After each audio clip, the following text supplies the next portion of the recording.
to embrace it.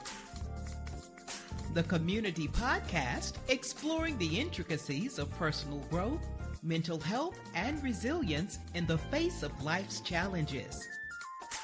Topics tailored for a global audience. Now, let's talk about it with your host, Bracy Goodwin. Father, I come to you right now in the mighty name of Jesus, oh God. Lifting up every man under the sound of my voice, every man that is struggling with addiction, every man that is struggling with pornography, every man that is struggling with vision, every man that is struggling in any area of their life, every man that is struggling to be a man that they never seen example. In the name of Jesus, Father, I lift up these men to you. Every man that is struggling in their marriage, oh God, trying to show up for their wives, but they don't know how to because they never seen a man show up for his wife. Father, strengthen him, oh God. Give him patience, Father. Give him endurance, Father. I ask, oh God, Father, that you pour out new wine unto every man under the sound of my voice, oh God. Let the men under the sound of my voice, oh God, no longer pour out from an empty cup, oh God. Father, I call forth healing to every man. I call forth mental and emotional health to every man, oh God. Father, I pray that you are giving men a heart and a desire to be great stewards, oh God, over the things that you have given to them. Father, I call forth the abundance of blessings, oh God, financial increase, oh God, debt cancellation, oh God, in the mighty name of Jesus, oh God. Father, raise up a generation of men, oh God, that have no problem, Father, falling to their knees and lifting up a worship and a praise unto you, oh God. In the name of Jesus, Father, raise up a generation of men. Raise up a generation of men that walk in humility, oh God. That it is no longer about them, but that it is all about you. Raise up a generation of men that will no longer be stuck in their ways, that will no longer be stuck in their circumstances and in those old mindsets. Raise up a generation of men that will finally be made whole, oh God. Father, raise up a generation of men that can be examples to our sons, oh God. Father, I cry out for every man under the sound of my voice right now, oh God. I cry out for every man in jail. I cry out for every man in leadership. I cry out for every man in the streets, for every homeless man. Father, raise up a generation of men, oh God, that is pleasing unto you. In the name of Jesus, I thank you, I praise you, and I bless your holy name. Amen. Embrace It Community Podcast family. I want to welcome you to the Embrace It Community Podcast show. And I'm so glad that you are able to join in. And thank you for wherever you are joining in from. And I'm hoping that you are watching. And I'm hoping that you're able to share this as well, because as you see, my topic for today is men's mental health awareness. Pretty much breaking the silence of what we seem to and deem to have been something that we wasn't allowed to talk about for years, years. My family, your family, and people you do know. So that's this episode for today, and I really want to be able to hopefully touch somebody and reach somebody's life with this episode tonight. So if you don't mind, when you're coming in, just share this information, because there's a lot of information I'm going to send to you. And the main thing is, in a crisis, help in a crisis is always available to you.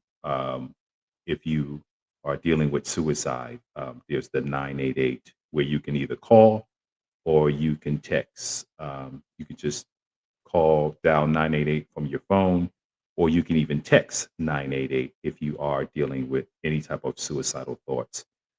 As mentioned before, as mentioned always, I am an advocate for suicide prevention and will continue to raise up awareness on suicide prevention because it's still happening.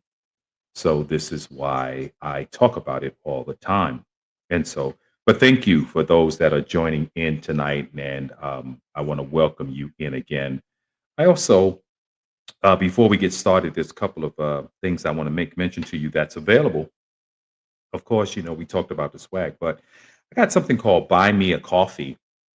And Buy Me a Coffee is my link where you can go on and buy me a coffee.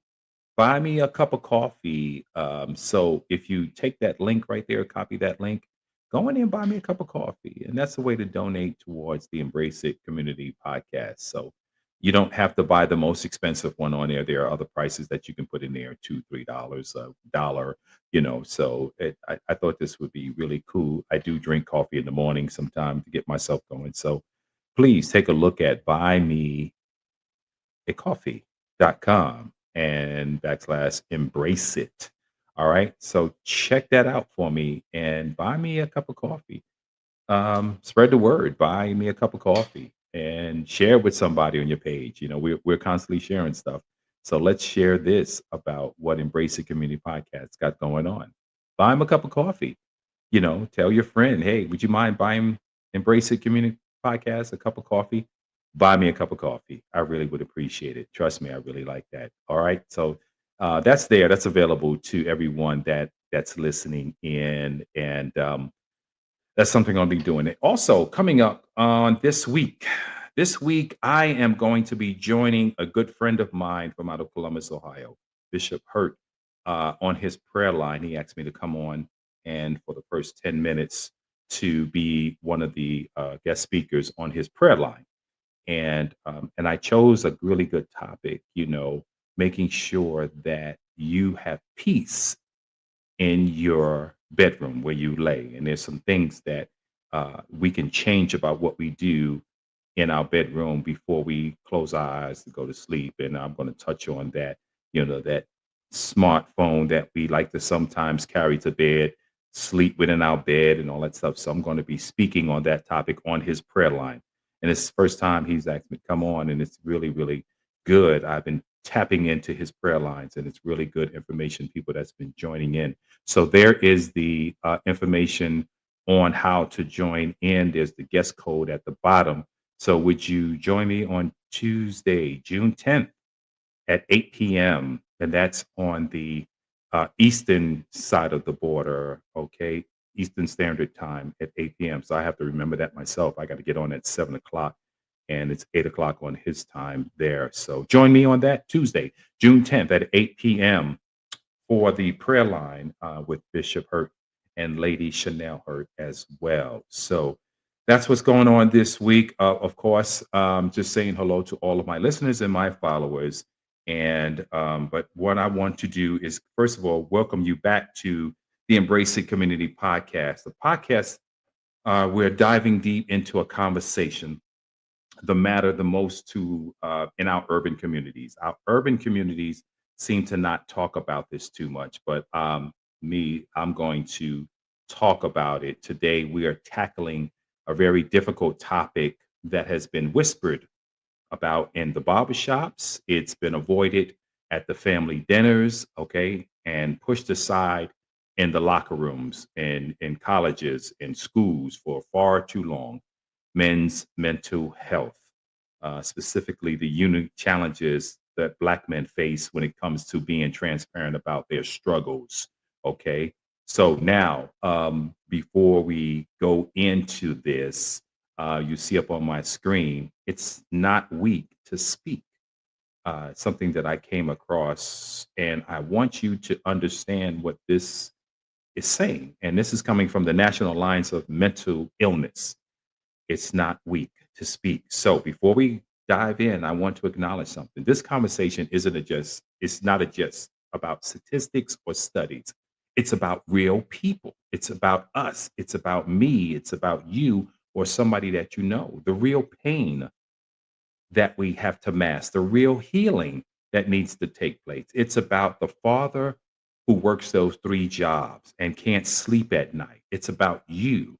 It's about the father who doesn't have a job? What about that man? What about the college student that's carrying the weight of being the first in his family to go to college? And the young man who has been told silence childhood that real men don't cry. And we've heard that so many times. Real men don't cry. Well, yes, we do. Yeah, we do. We do cry.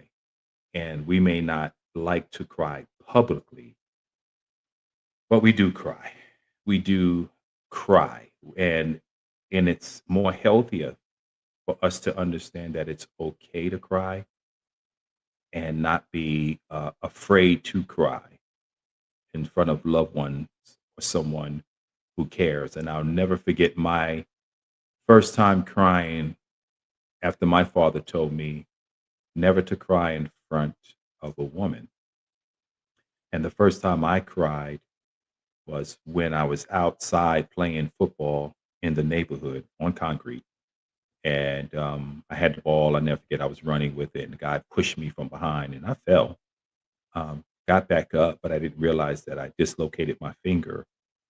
And so my parents wasn't even home. I don't think my parents were home, but my sister was home.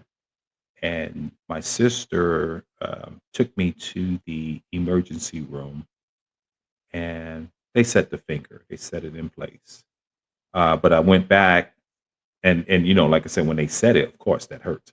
And this was an emergency room. He just set it until I got a chance to see a specialist. So after he set the finger, I had to wait a couple of weeks to go back to see a specialist. And my sister was with me again on that trip. And I sat down, and he took the x-rays, and he said, well, it's straight, but it's not straight enough. And so I'm going to have to reset your finger. Now I'm thinking that, okay, this is not going to hurt, or he's going to give me something for it. He didn't. He didn't give me anything for it. He took the old tool that they use to tap on your knee to see if you had any refluxes. So he put that in between my finger, in between these two fingers here, and he dislocated my finger again. And I'll never forget. I was sitting there. My sister was sitting on the side, and I wasn't crying. And the doctor said to me, because he knew how much pain I was in after he had to reset that, he said, it's okay to cry. And that's the first time I cried in front of a woman. I bawled. I cried. And that was because of what my father had taught me. So that's something that that's the weight of silence. Okay. So we have that childhood teaching, and now we're trying to carry this weight of silence. So let's start with what we know. This is what we know about the weight of silence. Black men are more likely to experience symptoms of depression, anxiety, yet we're the least likely to seek help. We just won't do it. We won't do it, like I said, because of how we were raised. We talked about this weekend, I talked about with a group of men, we talked about ego. We talked about how we were raised. But according to the National Alliance on Mental Illness, only about 26% of Black men who experience daily feelings of anxiety or depression seek help. 26% out of all the men, compared to 40% of white men. 26% of us will seek help. That's it. Compared to of the white race, 40% will. And I think that's really low. And so, but here's the thing. Here's the thing. These numbers don't tell the whole story. Keep that in mind. They don't capture the complexity of growing up in communities where showing vulnerability can't be seen, and it's seen as weakness. This is how I was raised. It's seen as you are weak and you're not supposed to. And here's what you're supposed to do, where the pressure to be a strong Black man can become a prison of isolation. We are putting ourselves, our own self, our own mental state in prison. That's what we're doing when we don't express what's going on, the pain, the mental, the physical, the anxiety, the depression. When we don't talk about it, when we don't talk about it, this is what we do. We are now putting us in prison. We're confining ourselves to prison. So I want you to understand something. And I do believe there's some people going on in the chat. Yeah, this is a conversation. I want you to jump in on the chat here about this stigma of men, how we were raised and what we were told to be the strong black man uh, that became who we are today and didn't realize the magnitude on how it left us today as being in prison. And when the certain person comes into your life and asks you, "Are you okay?" What's the first thing we say? Well, no, I'm good. I'm good. Just give me a minute. I'm good. Well, you know what? I found out that we need more than a minute. So think about it. From childhood, many black men receive messages that their emotions are inconvenient, they're dangerous, or they're unwelcome. This is what we are told. It's a and that's a nice way of saying it. And but the way I heard it, you're a punk, look at you, little punk, you crying. What you crying for? Little sissy. These are the words that they used back then. So, but I tried to make it as clear as possible where it's an inconvenience or it's danger or an unwelcome. So stop crying, or I'll give you something to cry about. What about that one right there? Remember, I heard that so many times. I've heard, stop crying, I'll give you something to cry about. You're the man of the house now. Man up, man up. These phrases often said with good intentions, yes, but they also create a foundation where emotional expression and feelings are forbidden. We can't do anything.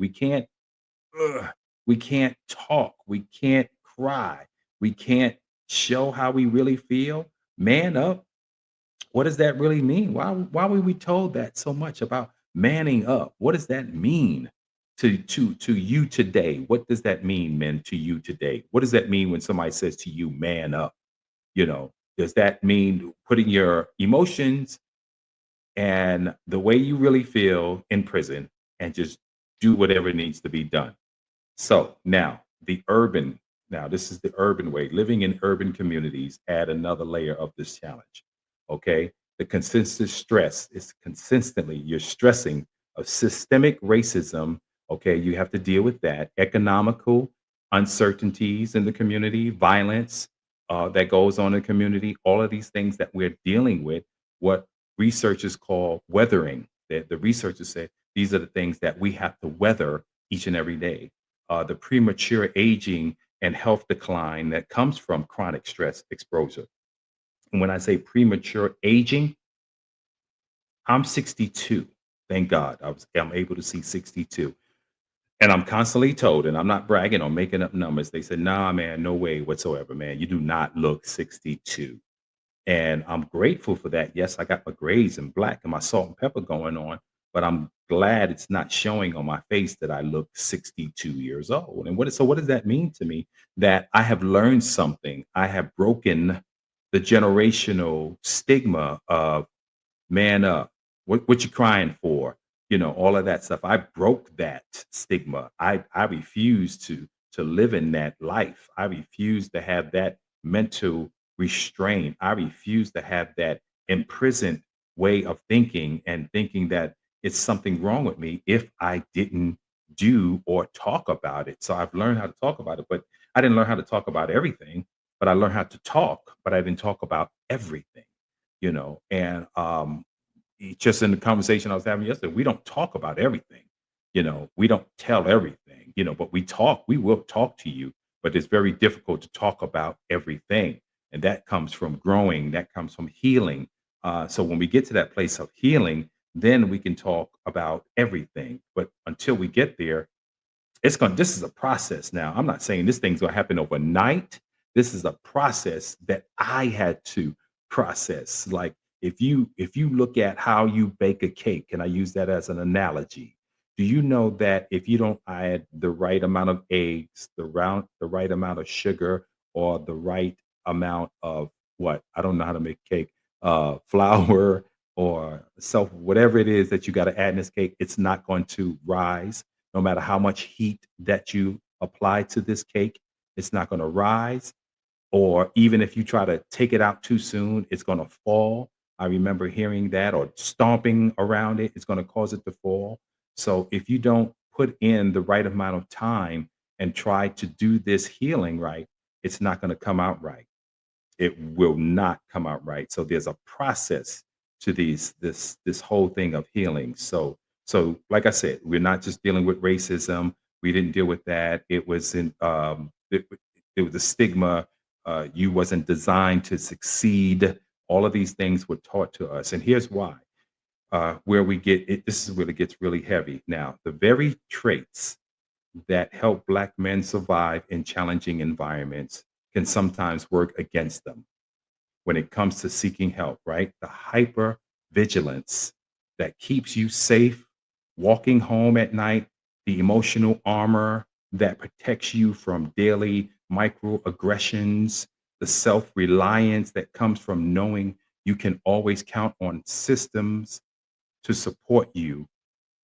These are several mechanisms that we have built in that make it incredibly difficult to open up to someone else. So there are these things that I just talked about that make it kind of impossible because we have put on an armor of defense mechanism automatically as a kid. Didn't even know it. We just put it on, or it was put on us, this armor of defense. And so we had to be mindful of what was put on us. Self reliance, to talk about that. Self reliance. I can go to some stories about self reliance on how my mother forced me into self reliance at a very young age and made me do for my own, told me she was never doing for me again. Didn't care if I was sick or needed an ambulance. Take your own self to the ER. I experienced that. I experienced that as a kid coming up. So you see what I had to put on at an early age of 18 years old? Not told why to do it, but just this is what you're going to do.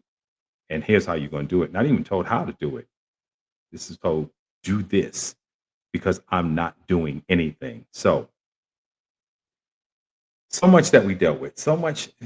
And this is why I'm so glad that men's mental health awareness falls right before Father's Day, because Father's Day became a very difficult time for me as a father, and not only as a father, but being fatherless. I became very depressed on Father's Day every year after losing my father for some reason or another. And I didn't share this with too many people, but I remember when my father passed away, or hearing of my father when he passed away, I got an attitude. I was like, I don't care. So what? He didn't care about me. He didn't come see about me.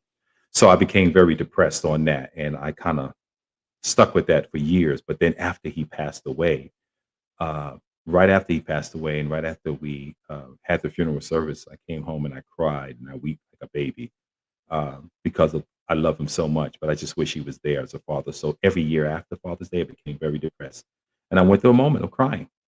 I sat on Father's Day and cried. Didn't want to be around anybody. Didn't want to talk to anybody.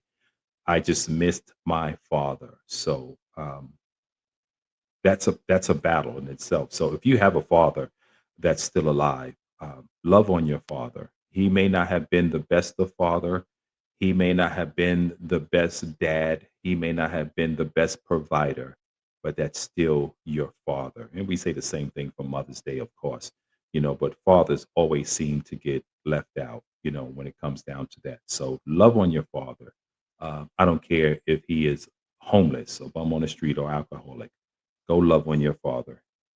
And that means a lot, because part of the depression, the part of the mental illnesses that he's facing is because of the mistakes that he made and the way he was raised, which led him to be where he is today, wherever he is today. So I'm hoping that somebody that's listening in will pick this up and understand where I'm coming from.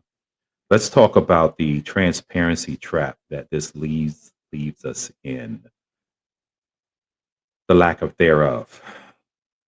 The lack of thereof for many Black men, being transparent about mental health struggles feels like removing armor. Once again, that whole armor that we had on for years and years and years in the middle of the battlefield. That's what it feels like. That's the best way I can express how this feels.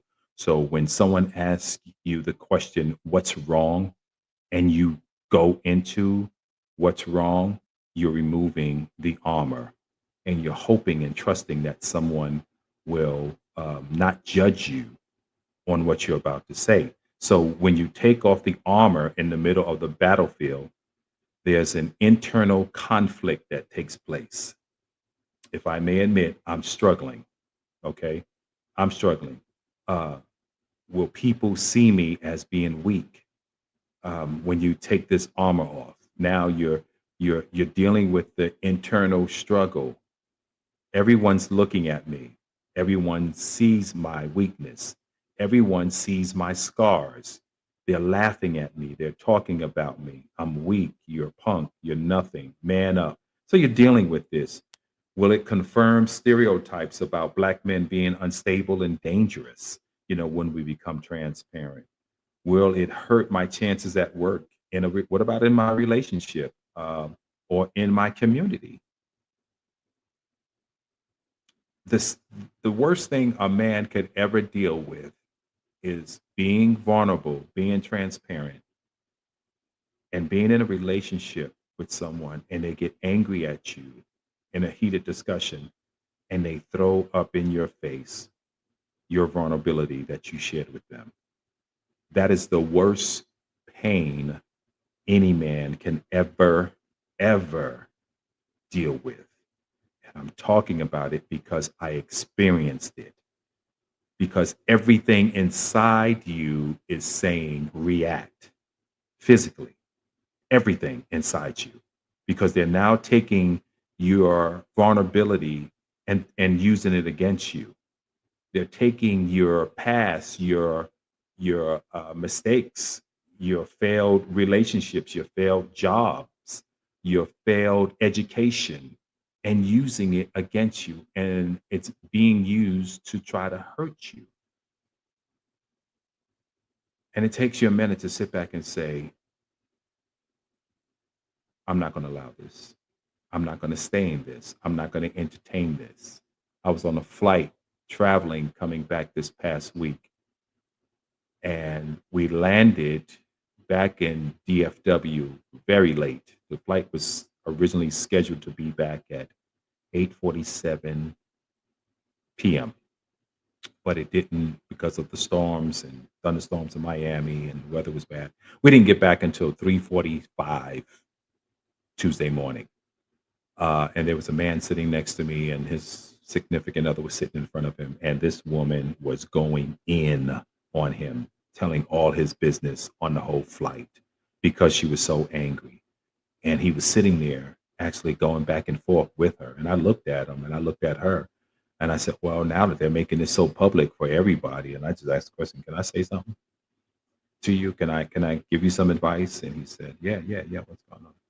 I said, why don't you just be grateful that we landed safely and tune this out? Tune this argument, this discussion, tune it out. Don't do this here. Take this at home. Leave this for home. Yeah. And he says, yeah, I'm trying. But you see, she won't stop. She won't stop. So you stop. You stop. You stop responding. Because if you ever notice in an argument, it takes two to argue. So if you don't, she won't. That's just something I did. The fear isn't irrational. Okay, Black men have historically been pathologized as criminalized for expressing emotional distress. We talked about that. The same anger that might seem to be passionate leadership in a white man can be labeled as aggressive and threatening when expressed by a Black man. And we hear about that all the time on a domestic calls. Okay, the reality creates a double bind, suppress on your emotions and suffer in silence. And this is what, like I said, we have to do when we are faced with a domestic situation. When we're faced with that, we have to feel that we're suffering because we're being quiet, but you're really not. So you don't want to risk the being misunderstood or penalized for that. So I strongly suggest if you ever find yourself in something like that, just silence, just go silent. Don't say another thing. But we'll talk about that in another discussion about how to deal with relationship issues. All of this is really first preparing a man or a young man to prepare himself and how to be in a case or a situation where you find yourself dealing with things emotionally. So let's talk about redefining strength. If we look at how do we redefine the strength now that we're vulnerable, now that we're being transparent, now that we are in this walk? Okay, because this is a walk, and we're taking these baby steps about being transparent. So real strength isn't about carrying everything alone. Here's the key: you don't want to carry this alone. Real strength is about recognizing when you need support and having the courage to reach for it. It's about understanding the mental health. It's just an appoint. It's important as physical health. Okay, mental health is just as important as your physical health. We try to do things to still keep our physical health together. When we go to the gym, all right, and we work out or we run, we ride our bikes, whatever physical activity you find yourself doing, mental health is just as important. And you wouldn't hesitate to see a doctor for a broken bone, would you? Would you not go to the doctor if you break a bone? You're going to the doctor. So why not seek a counselor or therapist when something is not transmitting right in your mind?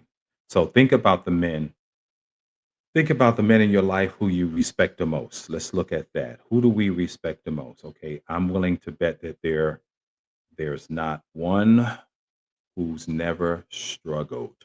Any man that is in your life, whether it's your pastor, whether it's your teacher, your uncle, your father-in-law, your co-worker that you see every day, any man that's in your life, I guarantee you that he cannot say that he has never struggled.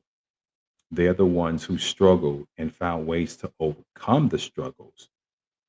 They grow and they help others do the same. But some of the ways that they use, like I said, were traditional, but there are other ways. The kind of wisdom that doesn't come from avoiding problems, it's from facing it head on. So if you have that strong person in your life that's teaching you how to face this head on, that's the person who you want to lock in with. So the power of professional help. Now, here's some professional help I want to talk about real quick, just real quick now. The counseling and therapy. Like I've mentioned to you before, and if you've been on my podcast before, I've talked about the counseling that I've gone through and the therapy that I've taken in as well. And I know some of you might be thinking, I can't talk to my boys, I, or I pray and that's it. But or I don't need to pay somebody to listen to my problems. And my faith is my way out. Friendship and family incredibly important, but you need to find that connection of group of people or person that you can really connect to. All right. So mental health is definitely a good support. And just because you go see a counselor and talk to a counselor doesn't mean that something's wrong. That's a good sign. That's a really good sign. A counselor or a therapist isn't just someone who listens. They are trained help to understand the patterns that you're dealing with and your thinking and your behavior. They provide you with some really, really good tools, really, really good tools. And I'm only telling you from what I've had to manage the stress, okay, and the anxiety that you deal with and create a safe space. They create that safe space where you can explore feelings without judgment. And that is the best thing that I can tell any man that's dealing with anything. Get you a good counselor and create that safe space, okay, so that you won't have to worry about being judged or anything like that. So, here on the screen, the National Alliance on Mental Health hotline. Okay, here's a hotline number that you can call. And this is great information right here. And I'll give you a minute to um, jot this information down. It's a 1-800 number, 950 NAMI, NAMI, which is 6264. Or you can even text. You can text NAMI to 62640. And there is an email address as well. So get this information, lock it in, share it with someone, share it with a family member, send it to somebody in a text that you might think that's dealing with this or dealing with some mental problems, and just send it to them and see if they say thank you. See if they actually thank you for giving you this information. One of the biggest barriers in Black men are facing is seeking counseling or finding someone who understands their experiences. All right. So this is valid. The cultural competence and the matters in the mental health treatment, you want someone who gets the complexity of your experience, who understands the intersection of race and gender and the classes of your life. So this is good information that you can take down, share it with someone, and get them some help. Just tag them, just send it to them. Do me a favor. Just promise me it's somebody that you'll send this to somebody. That's all I want you to do. Just send it to somebody. Uh, they may not be struggling with it, or may not. You may not know they're struggling with it, but you'll be surprised at the response they'll get, and they just might say, "Wow, thank you. This is what I needed. I needed to hear this, and this is why I'm doing this, because this is stuff that I know that we need to hear that nobody addressed." Now, if I was talking about gossip, or I was talking about anything negative, I'm sure the views right now would probably be up to maybe 900 views, and people listening and watching it live. But because we're talking about mental health, that's where people run and hide. They don't like to talk about the mental health that we do. So that's why I'm here. I don't care if I can touch one life. I'm good. Yeah, I'm good with it. Breaking down some barriers. Let's talk about breaking down some barriers. Let's address some of the practical barriers that keep men from seeking help. And then number one, the cost, right? The community. Many community healthcare centers offer sliding scale fees based on your income, of course, if you're working at this time. Some employers, of course, they do offer the Employee Assistance Program, the EAP, and that's what I use. I use the EAP regular. I got to remind myself to set a reminder after this week. I'm going to um, get with the Employee Associates Assistance Program and get in some counseling, because I have some questions in my mind that I feel the only person I can talk to about them is a counselor. And this is good. I'm so glad I'm here. I'm so glad I'm in this place in my life where I know I can talk to someone, because I'm not holding it in. I'm going to talk to somebody. All right. And it may not be anyone in my close family, but it's a counselor. And you don't even have to share that you're going to the counselor. That's between you and them. That's between you and your employee. The EAP program. It's discreet. It's personal. Your business is not out in the company. All right. What about the churches and the community organizations? Sometimes they do provide counseling services. Over at Mount Rose Church, we do have professional counselors that counsel the married couples, and then we have lay counselors there as well. And we have a lot of departments that offer that one on one. For example, the locker room, which I'm currently working with at my church at Mount Rose, we have the locker room. And that is the zone where the men of the church come, and it's a no judgment zone. And what we talk about in the locker room stays in the locker room. Okay. That's what I want you to know. Thank you, Yvonne. Yes, this is really good info on mental health. And I told you, yeah, Yvonne, that I was going to touch on this again, because it's good information. Like I said, we just don't talk about it, or we don't like to talk about it. We rather talk about everything else. We rather sit down and talk about Donald Trump, Beyonce, and what we're going to eat at the dinner table, before we sit down and talk about you or yourself. And you correct me if I'm wrong. You correct me if I'm wrong. Every time I go out to a restaurant and sit down and eat, I'm watching a family sit down at a table and everybody's on their smartphone. They're not talking.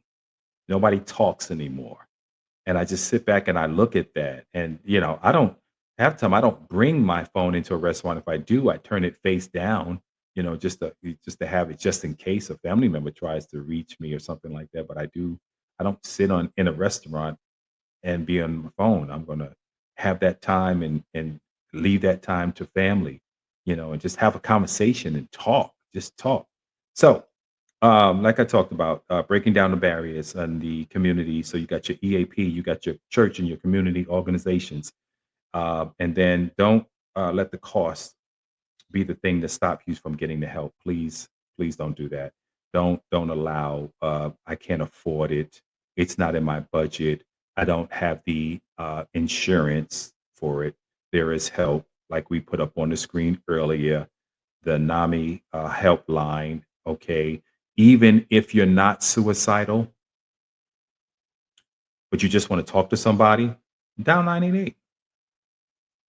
Because it's not just because you're suicidal, it's help.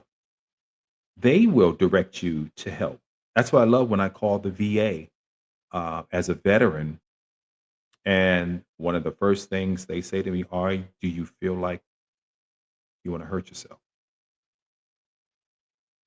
And you can say no or yes. And you may not want to hurt yourself, but you feel like you might want to hurt somebody. Just keeping it real. But they are counselors. But if you're a veteran and they call you and ask you that, you say, no, I don't want to hurt myself, but I do need to talk to somebody. And they ask you what's going on, and you just don't have to go into details. I just need to talk, and they will give you a counselor's phone number or set you up with a counselor. So this is not about money. It's not about how much money you get. The time, okay, I get it. I get it. Everybody's busy. Everybody is busy. You're busy. Everybody, you get up to go to you get up to go to work, come home to go to bed. Get up, go to work, come home, go to bed. Get up, go to work, come home, go to bed. That's all you do. And in between there, what you're going to do? You're going to eat something. You're going to go to the bathroom. You're going to take a shower. But your main cycle looks like get up, go to work, come home, go to bed. Get up, go to work, come home, go to bed. Get up, go to work, come home, go to bed. That's the cycle. And it's not good. It's not good if you don't jump off that merry-go-round every once in a while and stop and take some self-care. You got to do it. And this is why you earn vacation time and personal time and sick time. You earn that. Take it, use it. Because if anything happens to you, trust me, they're going to say, I'm sorry for your loss to your family. And that business, that organization is going to keep on moving. So you better take the help that you need. When you hear your body, you hear your mental inner you, your spirit man or woman saying, I need a break. You ever be so tired that you don't want to even eat and you just want to go to bed? That's your body telling you, I'm shutting it down. Whether you like this or not, I'm about to shut it down. I've watched people sit up in church and it's not that the preacher is boring, but their body, they're exhausted and they find themselves nodding off, because they're exhausted because they're not paying attention to their bodies. So yeah. So make sure you do that. Get that time. The stigma, okay. This is the big one. This is the big one. And it's real. This is what people always say. Uh, everything's fine. I'm good. I'm good. All right. But you're not just by yourself. You're not just by yourself. You're helping yourself. When you're changing the narrative on this stigma, Black men who might be watching this and you're learning from this example and you're learning from me, please know that you're not by yourself. This is what we deal with.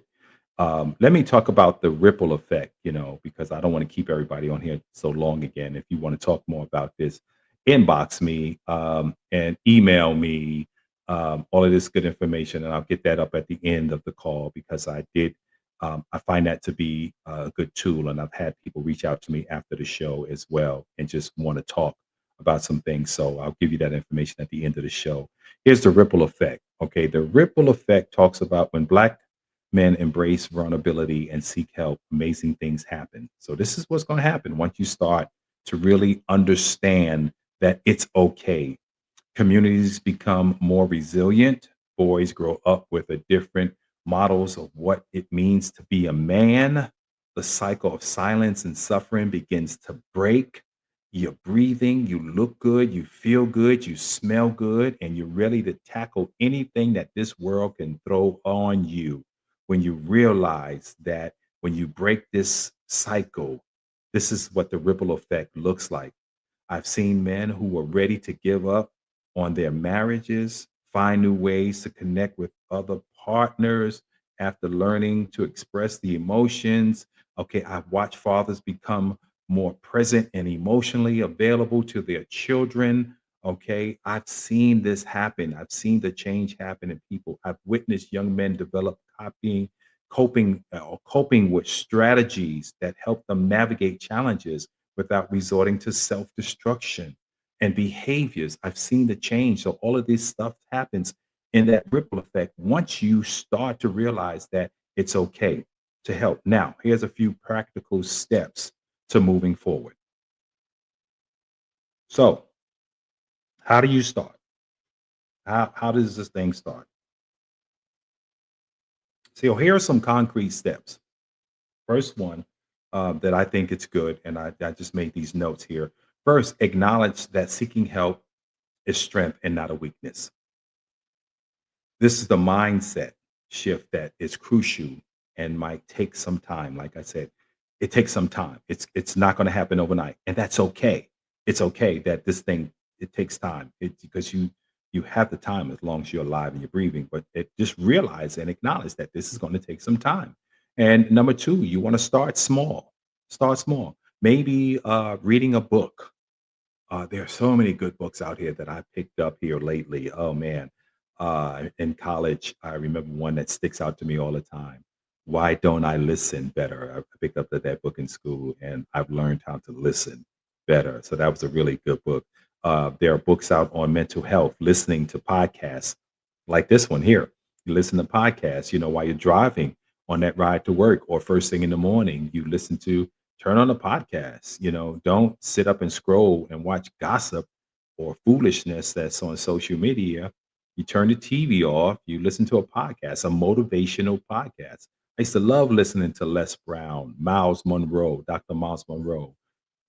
These were my motivational speakers first thing in the morning on my morning drive to work. And I was able to get my mind together and deal with the job that I was going to be faced with during that day, or having an honest conversation with someone you trust. Could you imagine in the morning getting up and you having that conversation with someone that you trust, that loved one, whether it's a phone call away or it's your partner, your significant other, and you're just having that conversation about how you're feeling and where you are and where you're going and where you see your life going, and together how things are going to work out. That is an amazing feeling first thing in the morning. That can make your day. Not only make your day, but make your significant other's day. Why? Because of the simple fact that you're talking. All right. Number three, research your options here. Okay. Look into counselors in your area, check with your insurance covers what it will cover, and then explore the community resources as well. Just because it's not insurance and it's in the community, you can explore community resources as well. There are a lot out there, and I've listed some on here, and we'll talk about some more. And then fourth thing to do, just make that call. Make the call. This might be the hardest step, but remember, the person on the other end is trained to help people. So making that call is the hardest thing, for you to pick up that phone and dial in that number. And they're trained to help people who are struggling. You're not bothering them. You're not bothering anyone. You're not bothering me if you want to reach out to me. People calling me all the time. And I just say designate a time where I can talk to them. And I say, hey, call me back after 6. I'll be done with work. I'm willing to take a part of my evening and talk to them.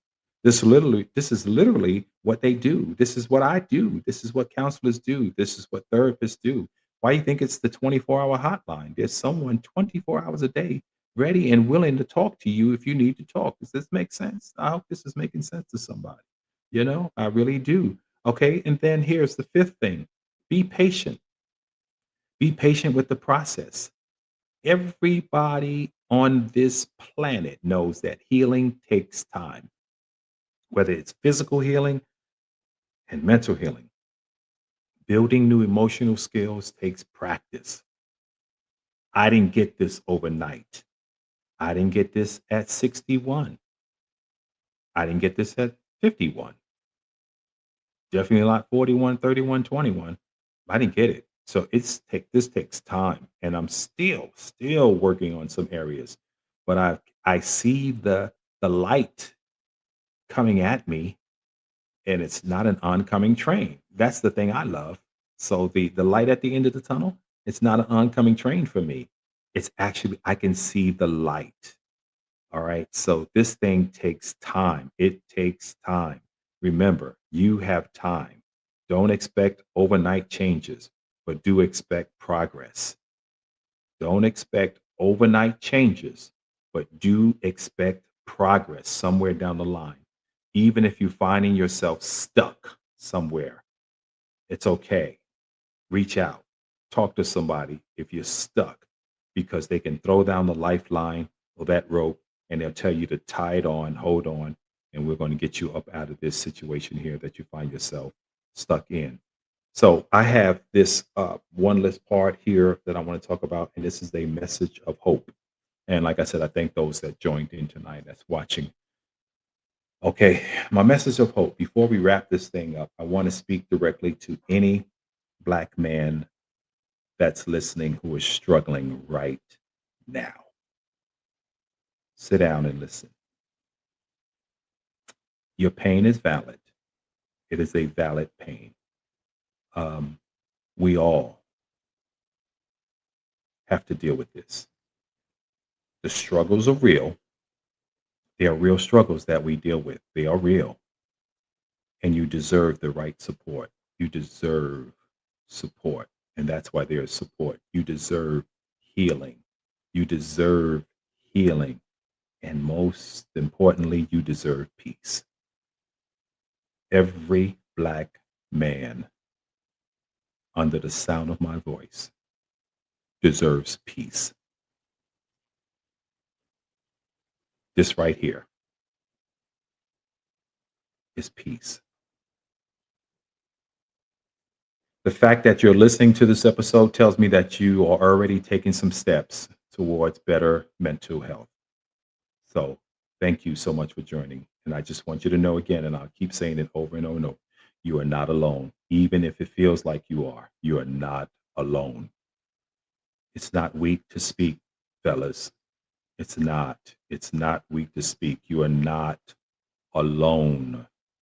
You are not alone. And I'm going to keep saying this thing until you get it. You are not alone. Listen to what I'm saying. We all deal with this. Even when it feels like you are not alone. There are people who want to help, who understands what you're going through, and who believe in your ability to overcome whatever challenges you're facing. There's the number at the bottom of the screen. You are not alone. Your mental health matters. This is why I'm doing this.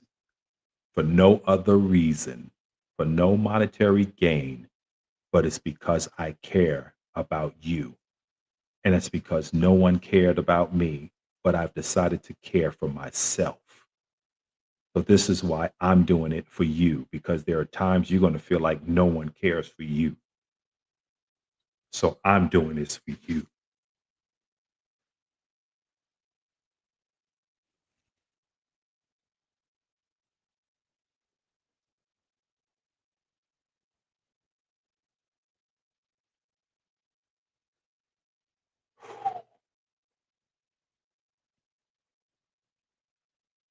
So when you learn how to take care of yourself, you're better able to take care of others.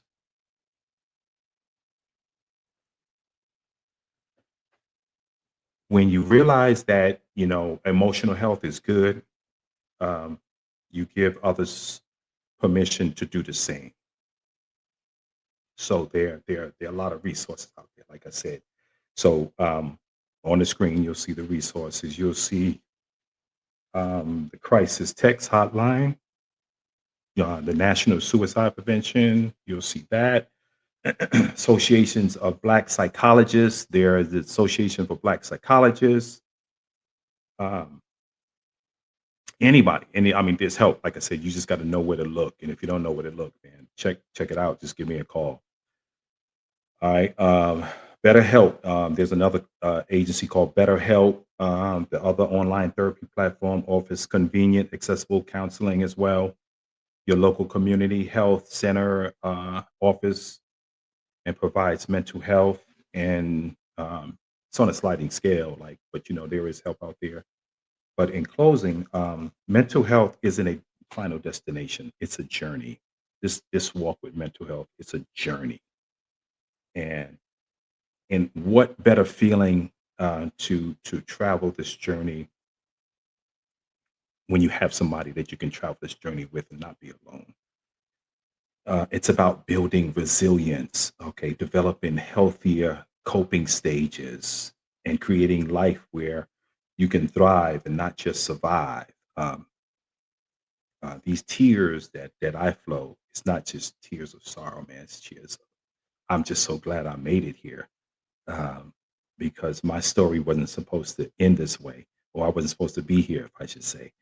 Been through so many things. I wasn't supposed to be here. So, to all the Black men listening, your story matters, and your struggles. Trust me, um, all of your struggles, they're valid. Um, everything that you valid stuff, man. So I just want you to know that, um, as you see, it's okay to cry. It's okay to feel. Seeking help is the first step to understand that you need to take care of yourself mentally. And that's one of the most important things that you can do. It's the most powerful thing that you can do for yourself and your community. When I talk about your community, your people, your life, your neighbors, your whoever, and like this flyer I got up here, man, this is it's the perfect flyer. It talks about it's okay, and look at all the things it says. It's okay to do, and it covers everything that we talk about. It's okay to feel insecure. It's okay to talk about feelings. It's okay to cry. It's okay to need support. It's okay to ask for help. It's okay to have bad days. There's the one. I wish that one was bigger. It's okay to cry. That should have been the big one, but the breaking down is the big one, because a lot of us do break down and don't know it's okay to break down. And it's okay to go to therapy, but it's okay to feel weak. It's okay to not be okay. It's okay. It's okay to feel, and it's okay to be vulnerable. All right. So please remember that. Thank you.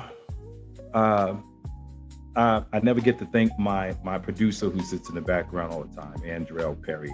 Thank you so much for supporting this mission that you volunteer your time to do. I don't pay you, but I can buy you a cup of coffee, and so thank you so much.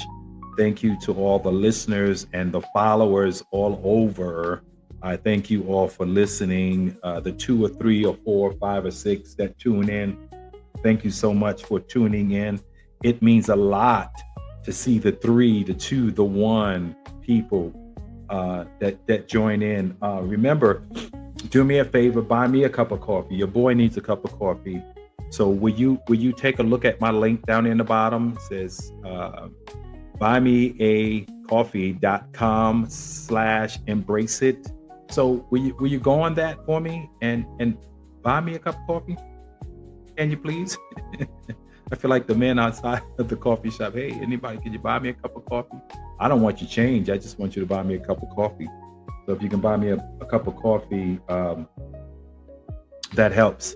That helps support what I'm trying to do, because this is expensive, doing what I do here, and I'm doing it out of love, more because I love myself and I love you, and it's because I love myself. So that's why I do this, and I don't get paid for doing this. I don't have sponsors. I just need you to subscribe and follow me on YouTube, Embrace It Community Podcast. Follow me on YouTube. Follow me on Instagram as well, if you can. If you don't mind, follow me on Facebook. So this is the only support I get, from doing this. I tell you, you have to have a heart and a passion for doing something like this, because when it starts out, it's rough and it doesn't look like it's going anywhere. But I believe in my heart, down in my heart, I do believe this is going to work out for me, and it's going to work out for you. So thank you so much for joining me today on my Embrace It Community Podcast. Don't forget to subscribe, rate, review the podcast, join the community podcast on social medias, continue the conversations, to continue to support one another on our journeys of transformation. I'm here with you. I'm going to be here with you all the way to the end. So like I say to you and everyone that watches me every time I get on here.